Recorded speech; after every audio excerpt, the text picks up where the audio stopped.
We were talking about it on the World Edition earlier today and all along those lines, but there was definitely a lot of politicians that are paying attention to this whole Menendez case and all along those lines. So, Senator Cory Booker and more than a dozen other Democratic senators are calling to Menendez to quit due to the bribery indictment. So, U.S. Senator Cory Booker has joined a fast growing chorus of Democrats calling on Senator Bob Menendez, his fellow lawmaker from New Jersey, to resign after those indictments last week on federal bribery charges. And Booker said in a statement on his X account, I believe stepping down is best for those Senator Menendez has spent his life serving. And by midday on today, at least 18 Democratic senators have asked that Menendez step down in light of the allegations that he and his wife Nadine accepted hundreds of thousands of dollars in cash, gold bars, a Mercedes Benz vehicle, and more from three New Jersey businessmen in exchange for favors. I wonder what those favors were and all along those lines. And I'm sure that that will be coming out and more. But like I said, there's a growing chorus of folks that are trying to get him to retire and all along those spaces or resign, I should say. Like I said, Senator Booker's in that list. Michael Bennet, Democrat from Colorado's on that list. Amy Klobuchar, who is a former presidential candidate, Democrat from Minnesota, is on that list. Sherrod Brown, Democrat from Ohio. Peter Welch, Democrat from Vermont, and a whole bunch of others that are in that kind of power structure, particularly out of the Democratic Party as well. Matter of fact, Representative Nancy Pelosi, the California Democrat who previously served as House Speaker, told MSNBC in an interview on last night that it probably would be a good idea if he did resign. So, yeah, there's a lot of pressure for him to resign, and these are some top leaders and all along those lines, including the majority leader, Chuck Schumer of New York. Well, actually, he hasn't called on him to resign as of yet, but who knows? He may do that later, but he's not done it as of yet. And Menendez does have some major jobs, and one of those he's already stepped aside from because he stepped aside as chair of the Senate Farm Relations Committee, but remains a member of that panel as well as a member of the Banking and Finance Committee. Wait a minute, weren't you just convicted of bribery and you're part of a Banking and Finance Committee? I don't know about what Sasha says about that, but I'm going like, how can you be a member of something that you are involved in that kind of lane? Because I'm going like bribery and banking committee. That doesn't sound like a good match, but that's just my thoughts. I don't know what you think about that, but I'm going like, I don't know that I want somebody like that on the whole committee and all along those lines because you've already been accused of things in that way. So it'll be interesting to see how this plays out. And I know there's been a lot of talk even about your favorite issue, Sasha, because apparently some of these politicians are trying to pull back on Ukraine. I heard that Marjorie Greene was trying to pull back. I think that one of the other major politicians was trying to pull back. So they just can't seem to get their house in order, can they? In my opinion, the pullback with Ukraine is based on the fact that Biden played for a while a crucial role in supporting Ukraine. So um, it's almost like anti-Biden activity rather than support or not support the Ukraine, because majority, the huge majority of Republicans are in favor of supporting Ukraine because this is vital for U.S. interests, where a country much smaller than Russia and supposedly much weaker than Russia single-handedly is taking on the biggest enemy United States and the West ever had in all the history. And U.S. is not has not lost even a single life in this conflict. And whatever the machinery they supply, finances, the machinery can be built more and more and more as needed. And finances, you can print money as much as you want because you're the only one country in the world that has ability to print US dollars.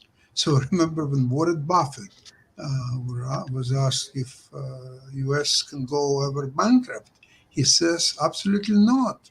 How can the country, which is the only one in the world, can print US dollars, which is in demand all over the world, can go bankrupt? It's just physically impossible.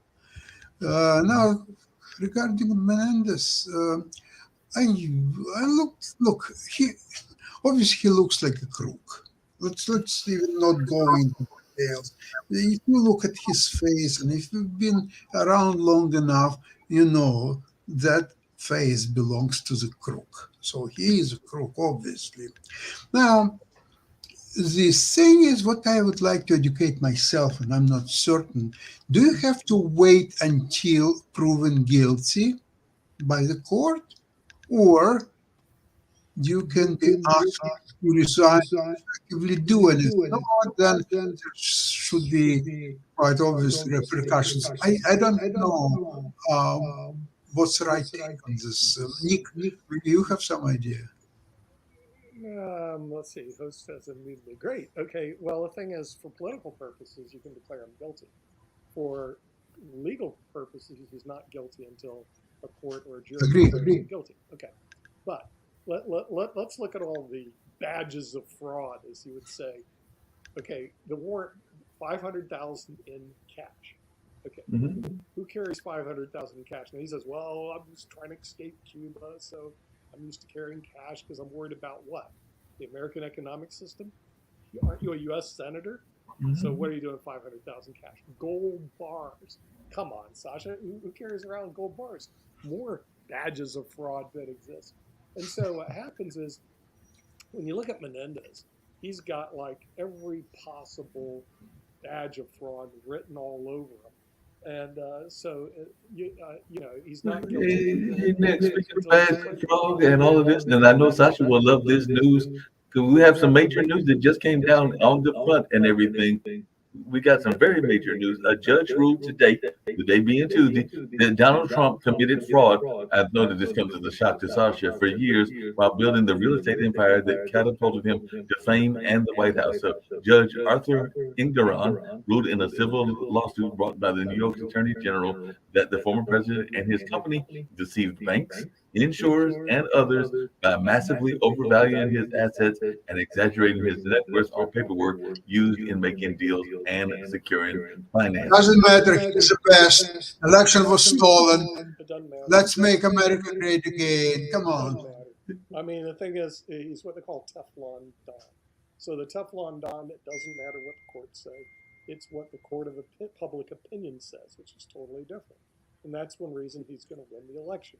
Because But can he win the election if he convicted of fraud? Y'all talking about it doesn't Menendez, matter. and then apparently this judge ordered that some of his businesses license has to be rescinded, making it impossible for him to do business in New York, and said he would have to continue to have an independent monitor to oversee the Trump organization's operations. So looks like his business might not be doing all that well.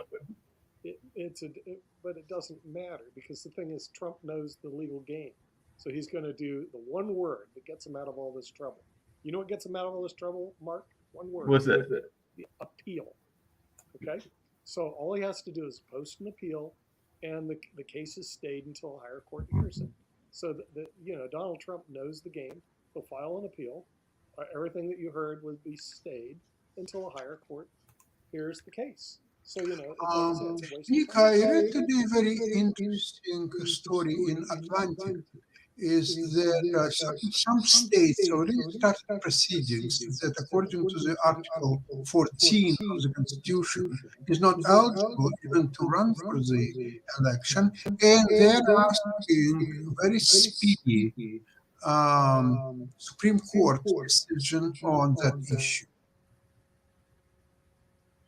I mean, again, as they say, in chess, you've hung out with grandmasters. Not so easy, okay, because what you're doing, and I've heard the 14th Amendment people, the 14th Amendment are like as crazy as the January 6th people are. The 14th Amendment has Donald Trump been proven guilty of treason as we sit today, has he, Sasha? It's not clear whether he has been found guilty or just a mere fact that he was fighting Constitution on January 6th is enough. Doesn't matter. That's all. Has a court of competent jurisdiction. Right? I didn't find it in Article 14. Okay, but it doesn't. It's not matter. there. Okay, so the thing is, they're shooting in the wind. They have a big problem ahead of them. In other words, they're going like, well, he's guilty of insurrection, treason, blah blah blah blah blah blah blah. Okay, Well, speaking of shooting in the wind, we know we got a big debate coming up on Wednesday about the Republicans, but and Biden, I mean Trump is passing up on this debate because he's going to go talk to union workers. And apparently Biden went and talked to the union workers, and he grabbed the bullhorn by the picket line today and urged the striking auto workers to stick with it in an unparalleled show of support for organized labor by a modern president. So is this play for the labor vote going to help him and everything? Because you know that's a play for the labor vote, because he even donned a union ball cap, did the fist bump, and definitely told the United Auto Workers strikers that you deserve the significant raise that you need, as he stopped in the Detroit area just days ahead of a planned visit by Trump. So I'm sure Trump will be telling folks that he's the one for the labor votes. It's a complete political play by Joe Biden. I mean, a lot of stuff he does, that's the reason somebody wrote a book, The Last Politician, is complete political play. Okay, and you'll get labor votes. But you know what? It's like saying Trump is playing to the conservative vote. So what? Trump gets the conservative vote anyway. Biden's going to get the labor vote anyway. So what all he's doing, Biden is trying to do, is solidify it.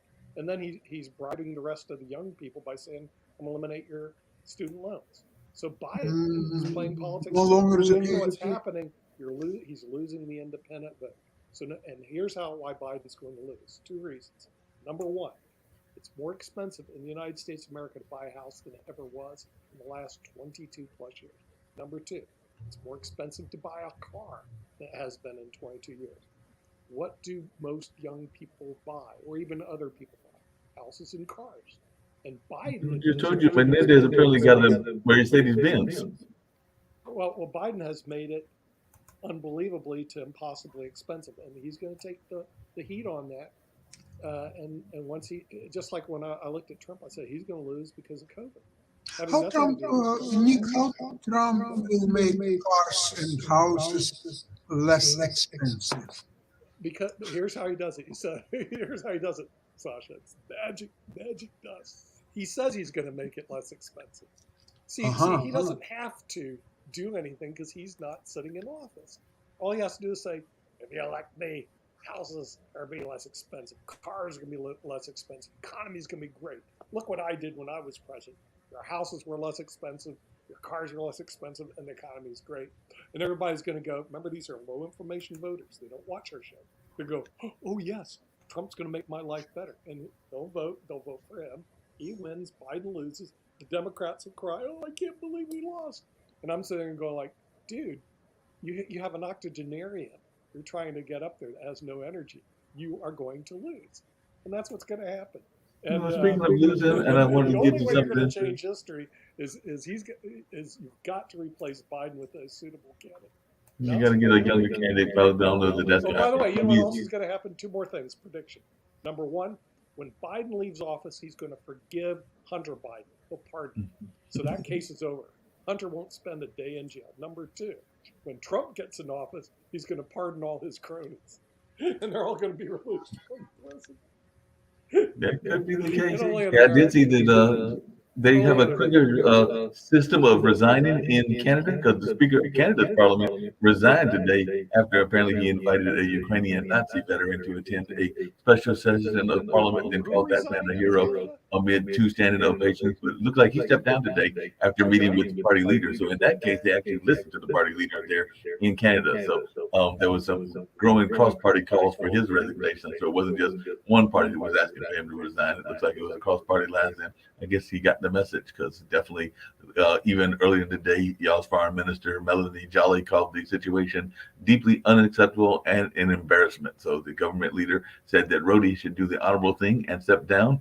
And the conservative leader, Pierre Poilievre, criticized Justin Trudeau for the fiasco, saying the prime minister had brought shame on Canada after the government's failure to have its massive diplomatic and intelligence apparatus vet and prevent honoring a Nazi. So, but what all of this is coming to a quick head. We're still dealing with Melendez, but apparently, this incident took place over several days, and he's already out of office. So maybe there's a quicker system of getting folks out in Canada. I've yet to visit Canada, Sasha. I need to get there, but maybe there's a quicker system of getting folks out of office there in your fine country of Canada. What's interesting is that a lot of people, a lot of Canadians are very unhappy with Speaker resigning, and they're blaming it all on Trudeau. And they all believe that Trudeau must resign, not the Speaker, that nobody even knows the name of that faithful Speaker. But Trudeau, has to take all responsibility. But anyway, that's it's awful mistake by whoever made it. But what can you do about it now? Yeah, they say the gentleman's name is Anthony Rota, Rota. So that's the gentleman that stepped down and all along those lines. So yeah, I'm sure that apparently he was the party leader, well, one of the party leaders over there in Ottawa.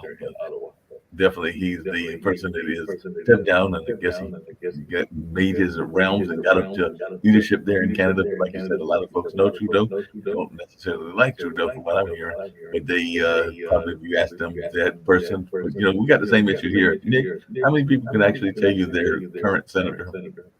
I don't know. That's an absolutely good question. We have this problem in the United States, is that who determines who the president of the United States is going to be? And I have the answer to that. We're going to show you in just a minute. Okay. This is the group that will determine the president of the United States, the head of the free world, the most powerful person on earth. Low information voters. Okay. So the thing is, the sad part, Mark, is the people that determine who gets elected are low information voters. And you may be right. This is where it drives Adam crazy, because they may not be able to name who their senators are. They may not even be able to name what the three branches of government are, but they heard there's a guy that'll make America great again. They heard there's this guy who'll make their houses and their their houses and their cars cheap. They heard that they'll secure the borders and keep you safe from all those invaders that are coming through Mexico. So because they heard this person, they're going to vote for this person as opposed to the other guy that houses are too expensive, cars are too expensive, the economy is being trashed and ruined, and that makes the determination of who is the well, in this country, your favorite people, democracy, get over it. Yeah, Mark. Your favorite people, the Supreme Court, are back in the news on this one as well, because earlier today they defeated a bunch of Alabama Republicans for the second time in 3 months, because there was an attempt apparently to have a congressional map that was only going to have one majority black district. So they didn't like that. So they said, y'all got to go back. So the court, in two related applications, used emergency requests from Republican state officials to block lower court rulings that invalidated the new map, and lower court proceedings to approve a new map are still ongoing. So it definitely looks like there are some pushback towards some of the things that were going on. I know that some people have been concerned about the Voting Rights Act and whether it will stand up, and all along those lines. And actually, some of the Deep South states, there are some serious concerns that get around rules about how IDs are done, and all along those lines. So there's a lot of questions that your Supreme Court is going to be dealing with as well. Apparently, there were no noted dissenting votes, and the court did not explain its reasoning. So I guess the court doesn't always have to explain why it does what it does. But Abba Khanna, a lawyer who challenged the map, said Alabama's open defiance of the Voting Rights Act stops today. And she expressed hope that the decision might prompt Alabama to rethink their dogged resistance to providing equal political opportunities to Black Alabamians. So definitely, but it looks like their Republicans were doubling down on the state's approach, saying in a statement Tuesday that both maps that the state had drawn should have been upheld. So I'm thinking that they're going to try to appeal. Oh, Adam has arrived. And by the way, I've been defending your thesis that low information voters should not be allowed to vote because they just don't have the bandwidth to vote for anything, really. But at the same time, the thesis that we brought on our show that Trump will beat Biden, and we ran polls on the Pod TV LinkedIn polls. The Pod TV LinkedIn polls all show Trump smashing Biden. And we went over that last week. But here's the thing. Since then, the Washington Post did a poll, and guess what? They showed the same thing. Trump beating Biden by 10 points. So the Pod TV poll, even though it's inaccurate, I must admit, and we put it on LinkedIn, it gave us an indication of what the what's going to happen in the election. But I want to give your thoughts, Adam, especially to the national election, of course, and the Menendez issue. Oh, you're muted, Adam. Can't hear you. Yeah, I don't hear you, Adam.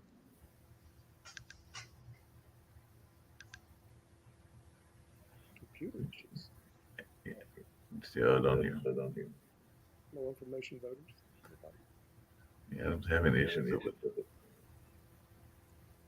Might have to go out and come back in. I don't know if that's the case. I don't hear you at all.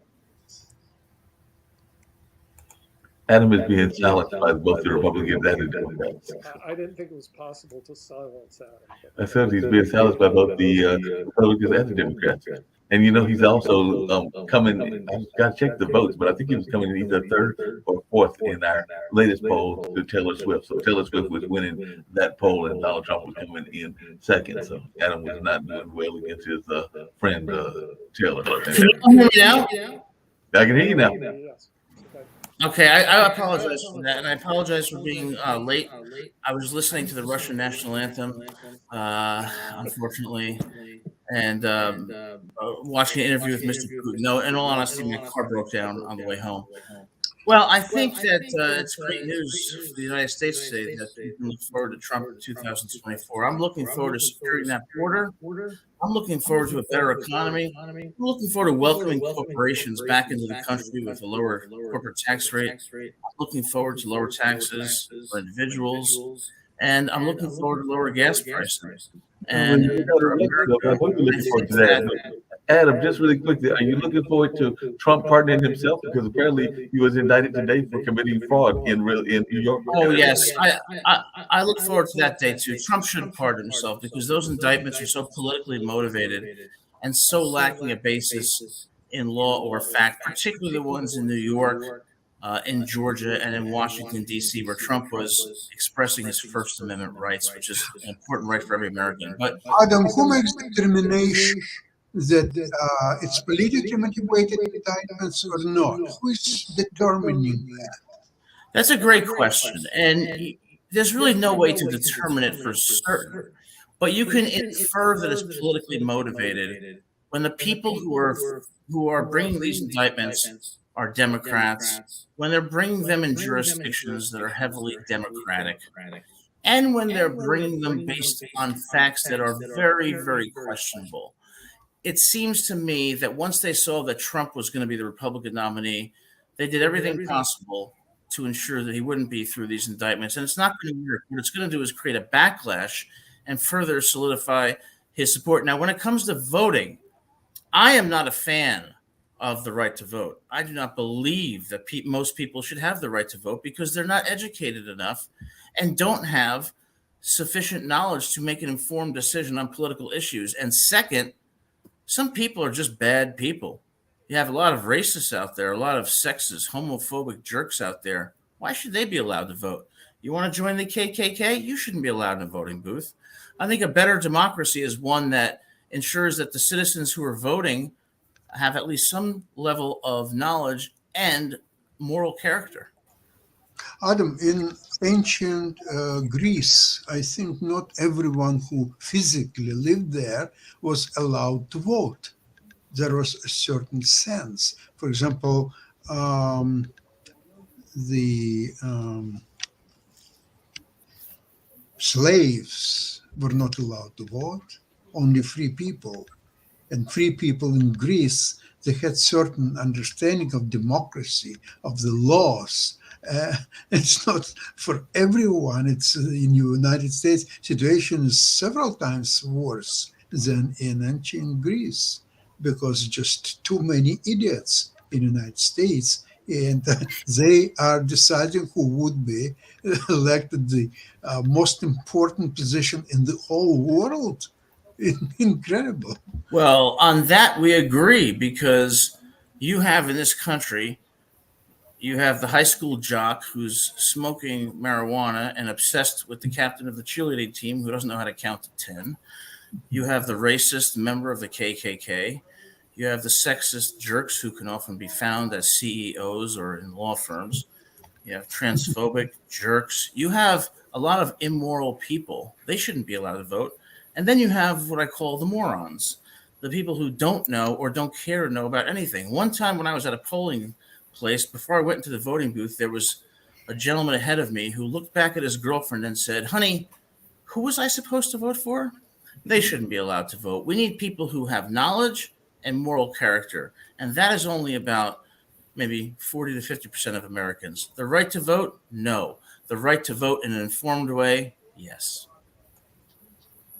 So how are you going to determine that? You know, like I said before, there was the whole notion of the poll taxes, and there were people that tried to create kinds of ways to regulate it, and they had some crazy stuff, including whether you could count beans and a number of other things that didn't make a lot of sense in the ways that they did them, and all in that kind of way. So how would you make sure that we don't fall into the trap of the poll taxes that were definitely used to repress a lot of votes historically? Sure. Well, those racist policies should be condemned, and certainly any reasonable person would.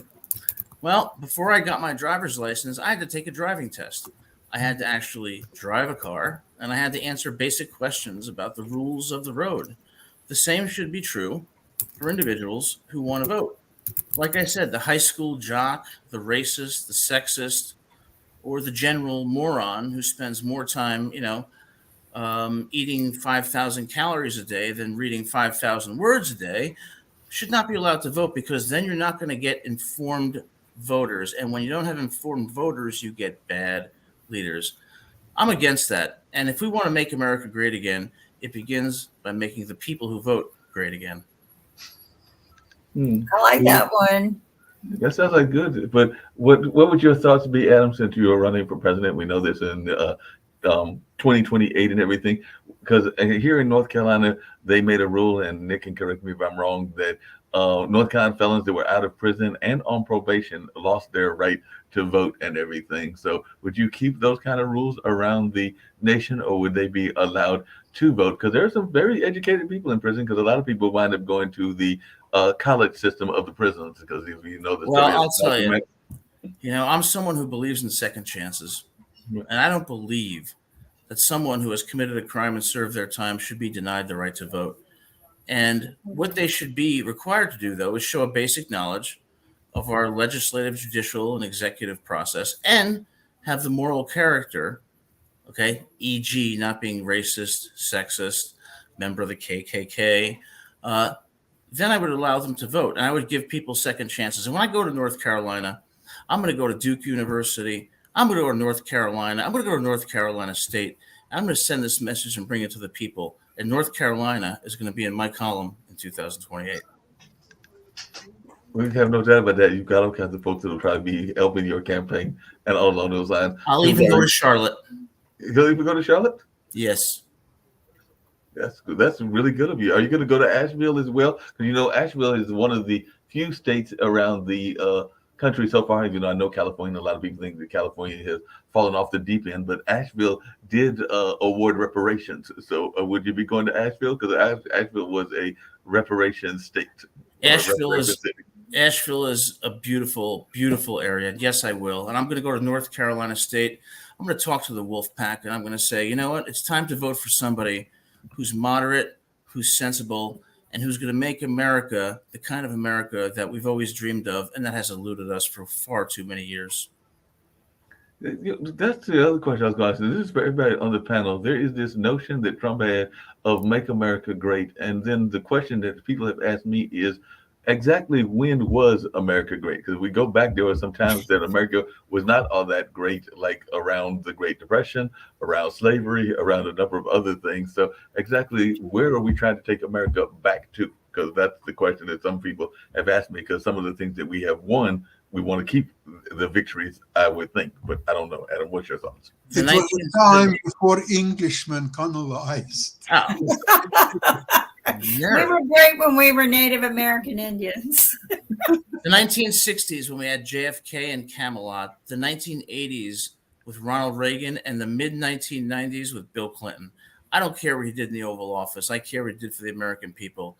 And as far as that goes, the best president in the last 50 years, best presidents were Bill Clinton and Richard Nixon.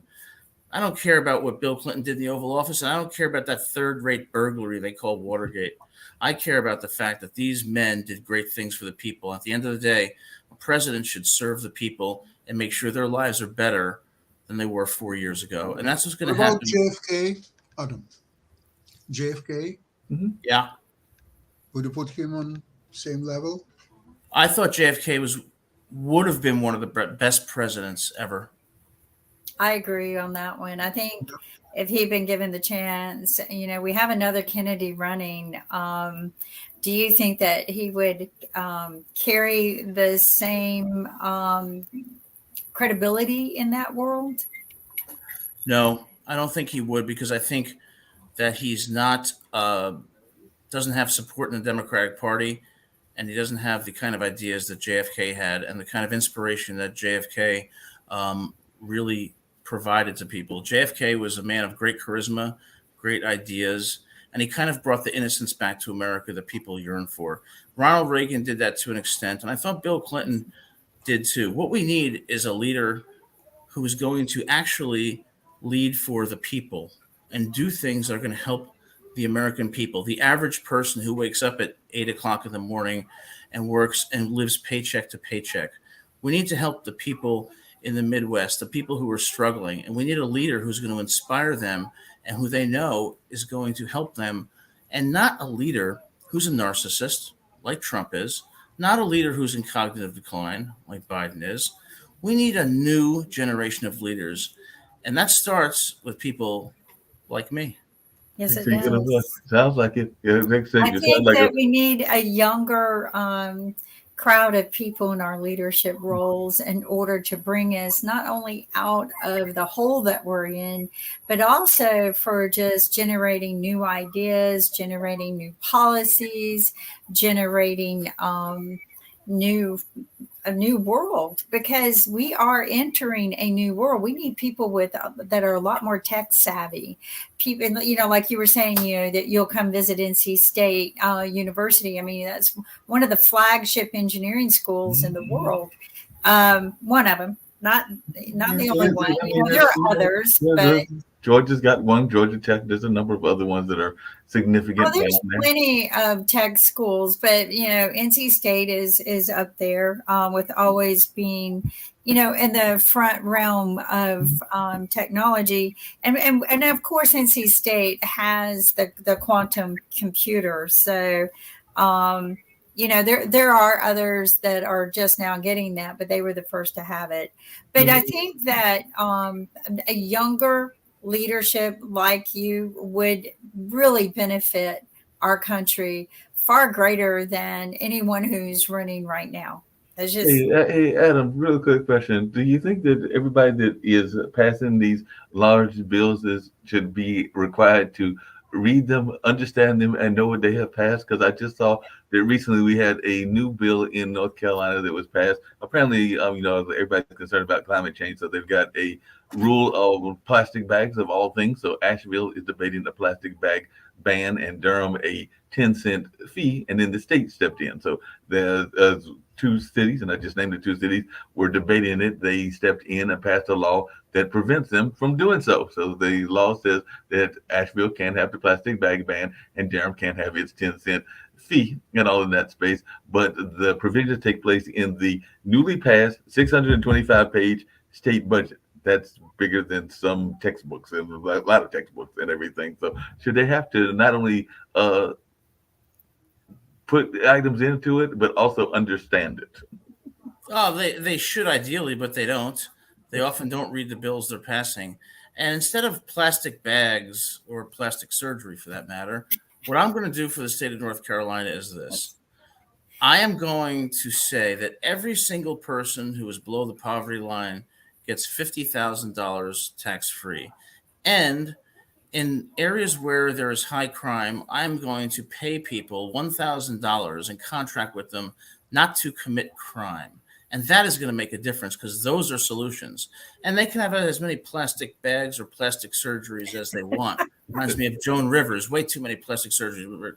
But anyway, I don't want to go down that road. But I'm going to have solutions that, you want to talk about elevating people out of poverty. The way to do it is to give them money. Is to have and give them free tuition to NC State, but not to North Carolina, because North Carolina, I'll reluctantly visit. But what? Adam, since you're legislating stuff and all along those lines, are you going to legislate age rules as well? Because we just had a very popular wrestler, Hulk Hogan, who decided he wanted to marry somebody much younger than himself and everything. So, are you going to legislate a rule that says that the 70-year-old can't marry the 45-year-old? I think she's a blonde, but I'm not sure. I don't see a picture of her right now. No, because I'm a feminist, and I believe that women should have the right to make choices that empower them. And this woman obviously made a smart choice by marrying Hulk Hogan, a very powerful man, a wealthy man, a man of great character. I applaud her. Their wedding pictures, I saw them online. They were beautiful. Cool.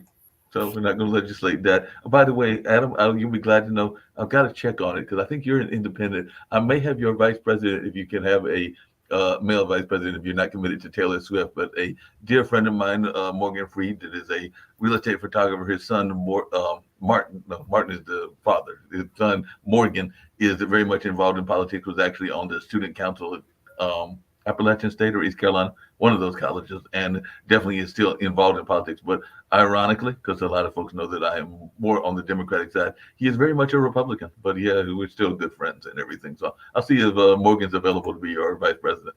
I will say this though, Taylor Swift is really pretty, right? So I think that I would have to choose her as the VP of that on that basis alone.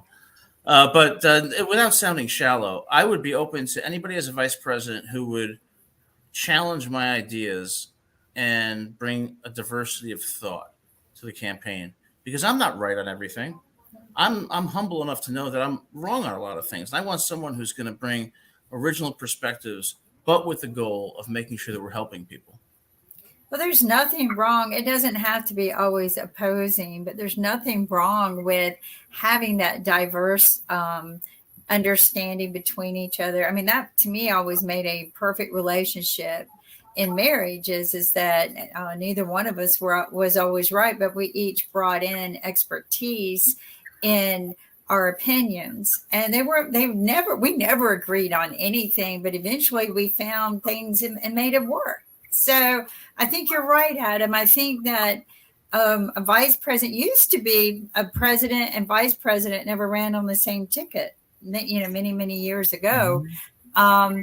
I don't know why they changed that, except that, but I think a vice president does nothing but kiss up now. Well, speaking of vice presidents and all on those lines, who do we think, well, one, does anybody care? Is anybody going to be watching tomorrow? And is this a debate to pick the vice president? Is that really what's going on in this vice presidential debate? A lot of people say that Vivek won, and they say that Nikki did really well, Nikki Haley, and a number of others that they were impressed with. Some of the others they were not impressed with, and I think 2 of them dropped out. So I think we might only have 6 that are at this current debate, the one that will be taking place at the Ronald Reagan Library there in California and everything. So what is our thoughts about the debate, and does it have any benefit whatsoever? Mark, I think you're taking it too far. I think except what's his name, Vivek Kamasutra or something, nobody would agree to be Trump's vice president nominee. No one. He's the only one who would. You think Nikki would take the job? No, she's not. She's not. She look at what she said and wrote about Trump. How could she be his vice president? It's impossible. I'm going to say something controversial. Go for it. The reason that Nikki Haley is where she is because she's smart. But let me tell you something. Looks go a long way. Looks go a very long way. I have not seen that much substance out of her. But because most people would consider her good looking, it shows you the bias that people have towards individuals who are good looking. That's not taking anything away from Nikki Haley. I'm sure she's brilliant and has wonderful ideas. But it's a little bit of a shame that our presidential politics sometimes comes down to how people look rather than what they say. And when I'm president, I'm going to tell you what's going to happen. I'm going to stand in the Rose Garden with Vladimir Putin, and I can't pronounce his name. The Ukraine and Russia, they're going to achieve peace. And we're going to stand there with the Ukrainian flag, the Russian flag, and we're going to say, you know what? You're going to sit there with Zelensky and Putin and not try to get them into, like, because there's probably going to be like some arm wrestling matches. Zelensky and Putin are going to shake hands the same way that Yitzhak Rabin and Yasser Arafat shook hands in 1996. We're going to create peace, an independent Ukraine, and a stable Russia, and we're going to make the world a better place. I agree with that mentality as well. Why does everything have to be war? And responded with war. I mean, you know, what Putin did was wrong, but maybe the better way to approach this instead of threatening is to say, hey, you know what, let's just shake hands. Let's play a chess game. You know, let's figure this out. And, you know, let's talk about how we can make both countries powerful and independent on their own. I like the idea of a peace, you know, an olive branch being handed to everyone and just say, let's sit down and talk about it.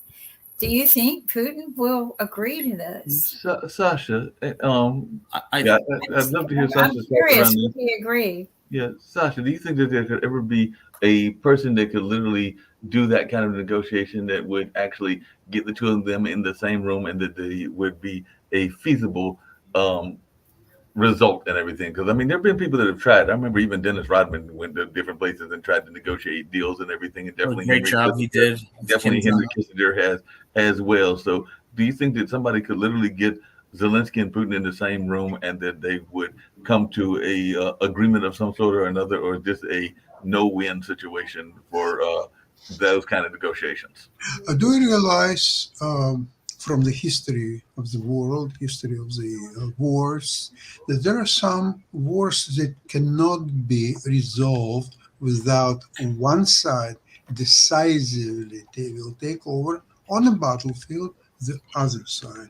If you remember First, Second World War, many other wars done history, like 30 years war, so maybe others, right? I'm not going to go into it, but you already understand what's happened is the Russia on the February 24th, 2022 has invaded Ukraine, independent country. Should I continue or stop right there?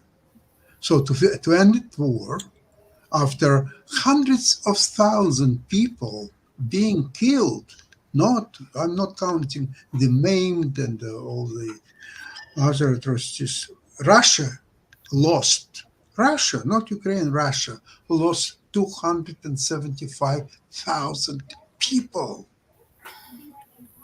Now, how to resolve that? Do you know that shortly after Russia attacked Ukraine, there were peaceful proposal headed by Turkey, by a few other countries that are considered to be a power brokers in that region. And it could have been done.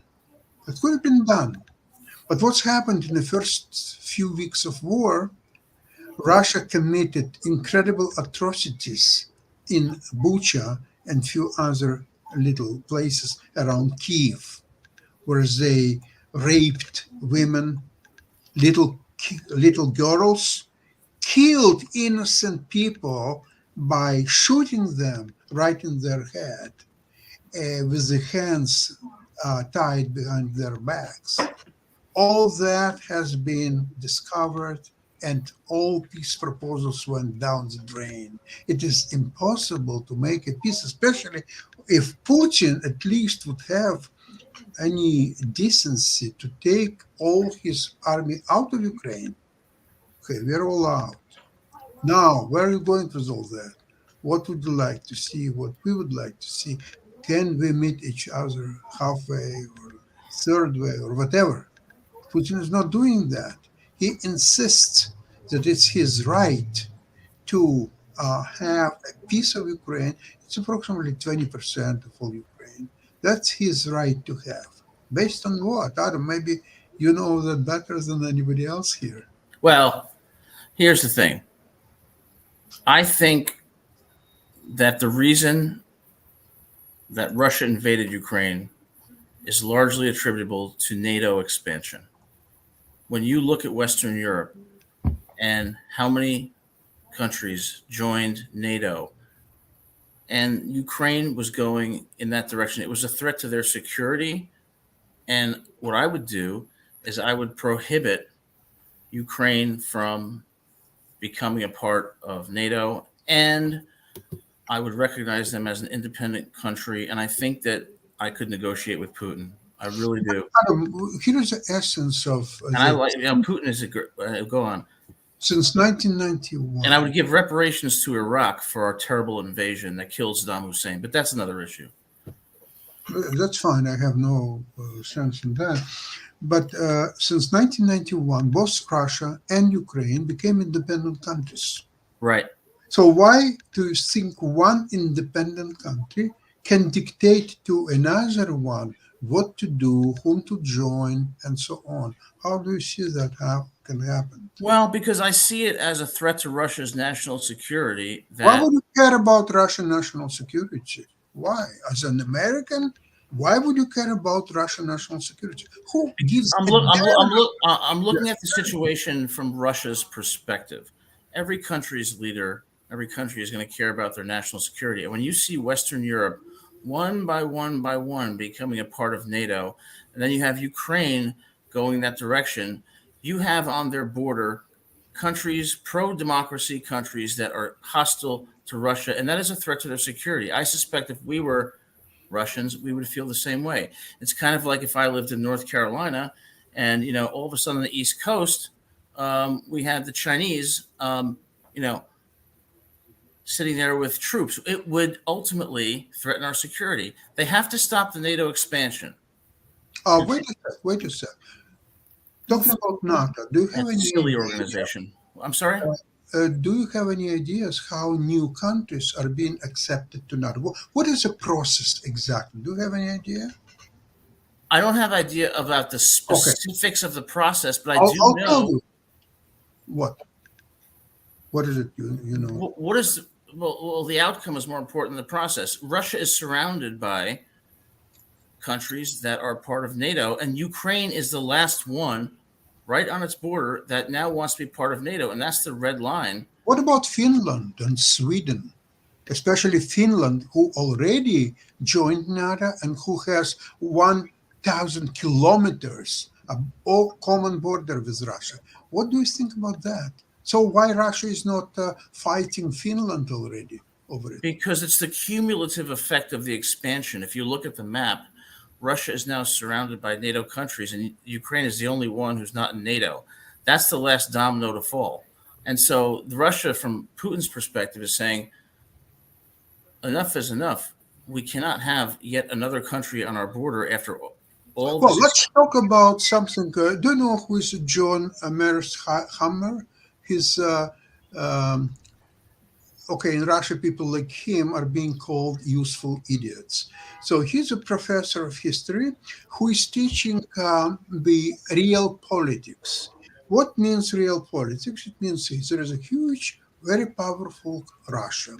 And there are some little states here and there, Ukraine, Kazakhstan, or Uzbekistan, but all kind of garbage there. And they cannot have their own policy, politics, army, economy, just nothing. They have to be always smile, be polite, ask Russia, what would you like me to do today? Would you like me to jump 5 times? Oh, how high? Oh, nice. I'm going to do it for you between 3 and 4. Oh, you want 4 and 5? Okay, I'll do it between 4 and 5. That's what Finland did all the years after Second World War until 3 months ago when it joined NATO. Finland was independent and it didn't commit to any blocks whatsoever. And of course, after Putin invaded Ukraine and started the huge war, the first war since 1945 in Europe, Finland ran into NATO. Now, speaking about what I asked you before, what's a mechanism of bringing new members to NATO? It's very simple. A country, for example, at that time I was actually in Poland when Poland joined NATO. Well, it's a process. It's not one day situation. So Poland applied that they want to be a member of NATO. They applied, I think, in 1994. So there was a process what they had to do in order to be accepted. They went through the process and they became a member of NATO in 1997. That's right. Later, okay, so there is a process. Ukraine, based on what I understand, they could never be accepted to NATO. If Russia wouldn't attack them, they would never be accepted to NATO until sometime 2030, if not longer, because there are just too many things that Ukraine had to comply before they would be accepted to NATO and also European Union, by the way. So same thing happened not only to Poland, but Baltic republics, Czech Republic, and all those new members. So all this new membership happened between 1997, 1999. The latest ones were 2004, I think, Baltic states. So it wasn't that NATO was encouraging these new countries. Come on, join NATO. We will fight Russia together and we will kill all of them. No, it's not the case. The countries were applying to be accepted. They had to go through the process. Right. And I'm not going to wait until Ukraine gets an approval on its application to join NATO, because over the last, I would say, 30 years, one by one, Western European countries have joined NATO, and it is a threat to Russia's national security. Which Western European countries joined NATO in the last 30 years, in your opinion? I'm sorry? You mentioned that the Western European countries won. Nearly all of them. I don't have a list on me right now. I can pull up the information. But if you look at it, everybody there was no Western European country except Finland 3 months ago. For 30 years, there was no Western European countries joining NATO. Okay, it was Eastern European countries. Okay, I'm sorry. My apologies. Well, Eastern European countries on the west coast of on the west of Russia's border. If you look at the map, they're all affiliated with. They're all members of NATO except for one, and that is Ukraine. And that's why Russia invaded Ukraine, because of the threat to their national security of being surrounded on their borders by countries that are pro-democracy and hostile to Russia. And I think on the east coast of the United States, if this happened, we would do the exact same thing. Adam, along those same lines. Maybe we would, but we're going to have to wrap up. Well, we're going to wrap up because we actually on Thursday. I want to wrap up. I want to keep talking because you know what? This is a good discussion. I'm just. Russia would be an intelligent voter. We started actually a few minutes late. If we're going to continue talking, I'm going to have to pour some vodka, and so is Sasha. No, we got about 7 minutes because we did start a little bit late. We do have roughly about 7 minutes. I was going to ask Adam. Let's talk on Thursday. And we'll continue discussion on Thursday. About all this bullshit, what we spent 45 minutes today. We'll start with that because this is only meaningful discussion. Well, there are other discussions as well when it comes to politics. There are other discussions when it comes to politics in America. I think that there's something to be said when somebody feels threatened. You know, what Adam was talking about too is, you know, if the United States, if we felt like too many people were coming in on us, you know, what actions would we take? Sometimes I wonder, are organizations like NATO valuable anymore, or do no, they're not valuable. But guys, look at what we did with Cuba. No, we not did just the Cuba, same but thing with Cuba. Hold on a second, not just Cuba, because one of the things I was going to bring in is that to your point, Kim, there are some people that are concerned about some of the folks that are coming in, even from some of the communist countries, and whether they are coming in and then just gathering the knowledge and then going back to their country that they're from, whether that's Cuba, whether that's China, or a number of other ones that exist as well. So, like I said, you mentioned Duke earlier, Adam. I literally live right around the corner from Duke, and I can tell you there are a number of Chinese students that come in, get the education, and then they go back to China. Now, whether they're communists or not, I don't know. Duke, I want to go to NC State. Adam, let me tell you, we start on We'll Thursday. go visit. But one thing I want to say today, all the problem today with Russia, Ukraine, and many other topics in that direction, coming from the flawed way of American universities teaching people about that region. So what they're doing is, it had some merits before Soviet Union existed. So, okay, here's a huge landmass. It's a Soviet Union. It's very powerful. We have to know this and this and that, and that's the end of story. And they were talking and learning Russian language and Russian history or so on, like other countries like Ukraine and others, they wouldn't even exist. Poland had rights because it was an independent state for many years now, but not Ukraine. Well, there's no Ukraine, it's nothing. But the reality, if you will go back into history, you will see that Russia, after the Mongol and Tatar invasion, it's for 250 years, it lost its meaning as a country. It was completely ruled by the Asians. And though today's many laws are in Russia, deriving from the East, from Asia, not from the Europe. Wherever Ukraine was always part of Lithuanian and Polish unity, and they always were European country. They had Renaissance, they had culture.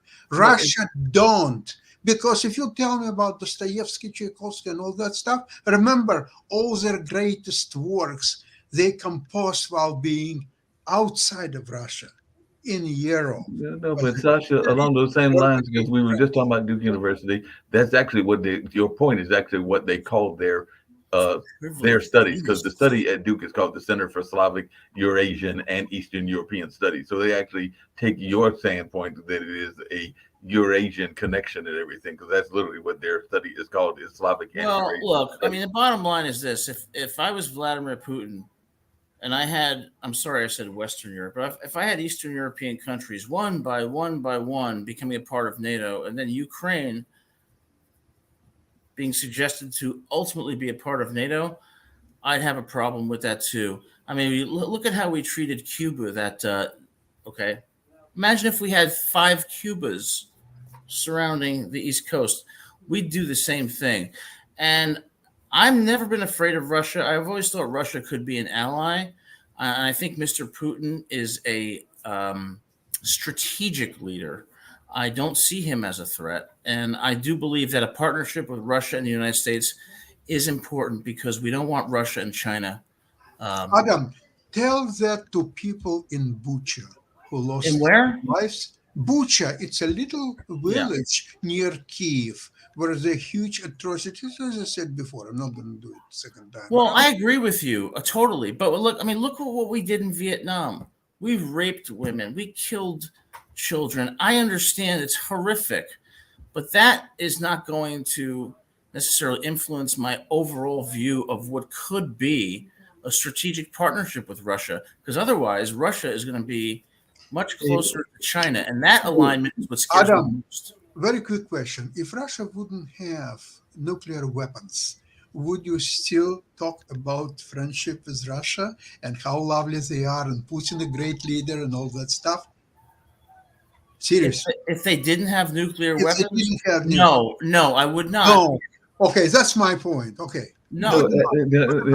Adam and Sasha, we get ready to wrap up just really quickly. The only other thing I was going to get ready to ask Adam really quickly and everything is his thoughts, and that you can do them shortly, and we'll get to it on Thursday's show as well. But we are seeing some people that are jumping into some interesting races that have like a background of being part of corporate America and all along those lines. So I did see that Daniel Lurie, a longtime nonprofit executive and a heir to Levi Strauss and Company Fortune, is announced that he is going to be challenging the mayor over there in San Francisco. And I know that even Nick has talked about how bad San Francisco is with its homeless encampments, drug overdoses, and a downtown that has been hollowed out of the pandemic-induced tech exodus. So as one that is a political student, I just wondered if you had any thoughts about this hair and nonprofit person that said, hey, I'm going to try to jump in this race because I can do better than the current young lady that is in the seat of office.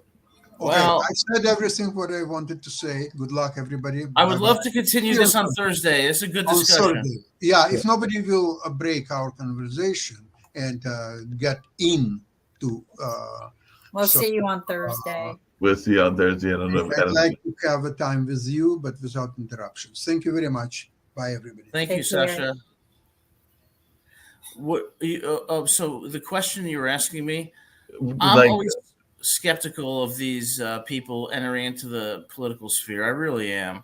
I mean, what are his ideas? What is he running on? So he's the heir to, would you say, Levi Strauss? Oh, so Right, he's Strauss. an elitist, wealthy beyond belief, and probably has no ideas, but probably just out of a narcissistic urge wants to do something new in his life because he's bored, so wants to run for office. I think he'll flop. Apparently, he's also a nonprofit leader, and we know that sometimes we are fans of nonprofits. Sometimes we're not It's always. easy to be a nonprofit leader when you're worth $1 billion.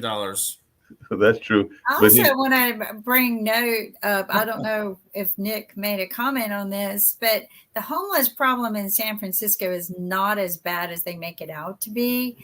I don't know why they always promote that San Francisco is so full of them. I've been there many times, even took my sister who was like, oh my God, no. And she gets there and she's like, because that's what we do. We go look for homeless people and try to help them whenever we travel together. We take some time out to help the cultural area. And she was like, we spent hours looking for homeless and we were not in the most wealthy sections. And she goes, people like to just, spread propaganda and make stuff up about this, don't they? And I go, yes, they do. No, it's the same thing with Donald Trump. People just focus on one little thing and they forget that Donald Trump has done so many good things. I totally agree. I think But it's not even that. I mean, I go to Asheville and Adam, he did go try to buy a hundreds gun. of He did try to buy a gun, and that's not cool. You've been under indictment. You're trying to buy a Glock. I don't know why Donald Trump needs a Glock. I don't believe did that Donald Trump try to buy a gun? He tried to buy a Glock in South Carolina.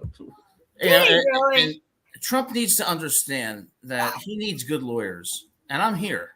He has I'm waiting for the horrible feedback. attorneys. Yeah, he does have horrible attorneys. One of his tax issues, I know exactly what the problem is.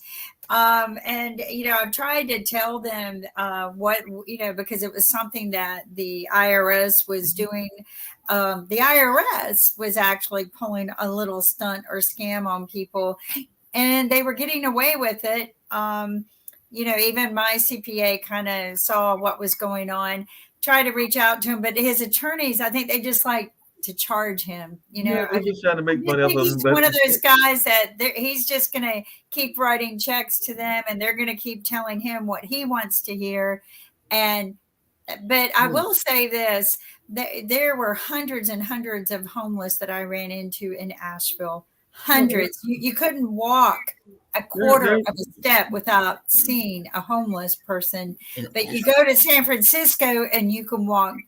Nick never even saw a homeless person. Well, like I said, I just saw. Nick needs to believe it. stop going to the country club and start going to the people. Well, we do. My sister and I do. We go all the time whenever we travel. We might do a lot of fun things for us, but we always say to ourselves, we're going to go out and help.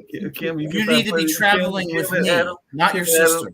Kim and Adam, This is you can really find. different. I mean, We'll Kim and Adam, campaign with you, okay? Kim and Adam, you can travel with find you on the plenty of them campaign. here in. You can find plenty of them here in Durham. I just got on the bus. But we have to go out and help the homeless at least. I will help the homeless, and I want Mark Lee to be my campaign manager. Oh, I'll definitely be your campaign manager. But what am I? You? Listen, we'll discuss that a little bit later. But I got you, you'll Adam. be That's an integral, intimate part of the campaign. Can I have some of that money that you were promising earlier? Yes, and Nick is going to be forced to relinquish his country club membership because I want someone who's for the people. Too much time with the martinis and the golf course. Well, Nick doesn't drink alcohol, but he Yeah, he is doesn't a know Mormon. how to eat on styrofoam. So I love Nick. He's a great No, guy. he's I do great. too. I taught him how to order out of a food truck. So Oh, you taught him how to order out of a food truck? That ought to be I really did. interesting.